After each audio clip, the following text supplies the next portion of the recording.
பெரியாழ்வார் யசோதைய ஒரு கோபிகை, 4வது கோபிகை தன் வீட்டுக்கு அழைச்சிட்டு போய், பாரு உள்ள கிருஷ்ணன் பண்ற விஷமத்தெல்லாம் பாரு, பெருமாளுக்கு எப்பெல்லாம் பிரசாதத்தை எடுத்து வைக்கிறேனோ உன் புள்ள கிருஷ்ணன் உள்ள வரான், வந்து அதை எடுத்து திருடி சாப்பிட்றான், ஏன்டா எடுத்தேன்னு கேட்டா, நீ எனக்காகத்தானே பண்ண, என்னத்தானே கூப்பிட்ட, அதனால நான் தானே வந்து சாப்பிடுவேன்னு சம்பந்தம் இல்லாத ஒரு பதில சொல்றான்.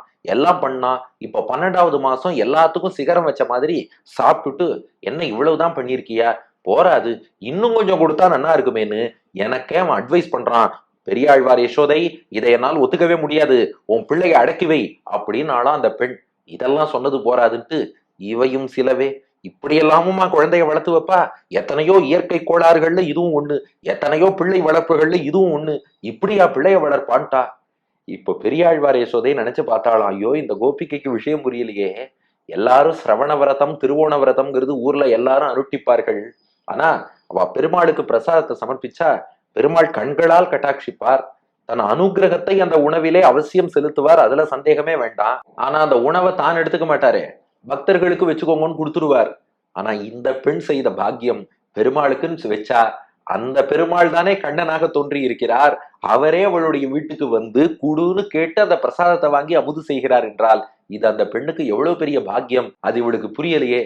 அதே சமயம் கிருஷ்ணனை கூப்பிட்டாளாண்டே, உன் பெருமை தெரியாதவா வீட்டுல எல்லாம் வந்து ஏன்டா திருடணும், யார் ஒருத்தர் உன் பெருமையை நன்னா தெரிஞ்சவாளோ அவாத்துல போய் திருடுடா, நீ திருடுற அழக பார்த்து அவ கைத்தட்டி ரசிச்சு சந்தோஷப்படுவா, இப்படிப்பட்டவா வீட்டுல திருடாதேன்னு அவனையும் கூப்பிடணும்.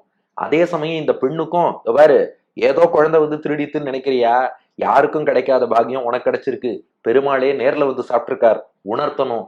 ஏமா என் பிள்ளைன்னா சாதாரண மாடு மேய்க்கிறவன் நினைச்சுட்டியா, கேசவனே கேசவனே தான் எனக்கு பிள்ளையாக வந்திருக்கிறான், அவரேன்னு சொல்லுவோம் பாருங்க, அவரே தான் இவர் அப்படின்னா டிட்டோ அந்த பெருமாள் தான் இவர். நீ எந்த பெருமாளுக்குன்னு பூஜை செய்தாயோ, நீ எந்த பெருமாளுக்கு விரதம் இருந்தாயோ, அவரே தான் கண்ணன் வடிவில் வந்து உன் பிரசாதத்தை அமுது செய்திருக்கிறார், கேசவனேன்னு இங்க சொன்னா.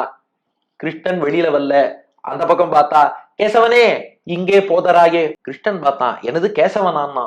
ஆமாண்டா, கேசம் அப்படின்னா கூந்தல் குழல்னு ஒரு அர்த்தம் இருக்கு, கேசவன் அப்படின்னா அழகான குழல் கற்றையோடு கூடியவன். இந்த பெண்ணை பொறுத்தவரை கேசவன்னா என்னன்னா, காங்கிற பிரம்மா ஈசன்கிற சிவன் இவாளெல்லாம் படைச்ச பரம்பொருள் திருமால் ஸ்ரீமன் நாராயணன் கேசவன். அங்க சொல்றா, ஏய் கேசவா என் குழந்தை, அழகான கேசபாசத்தோடு கூடியவனே கேசவனே, இங்கே போதராயே, போதராய்னா வாராய் வருவாய்ன்னு அர்த்தம், இங்கே கொஞ்சம் வெளியே போதராயே வந்துடுறா வந்துடுறா, உள்ள நீ விஷமம் பண்ணது போதும் வராதே.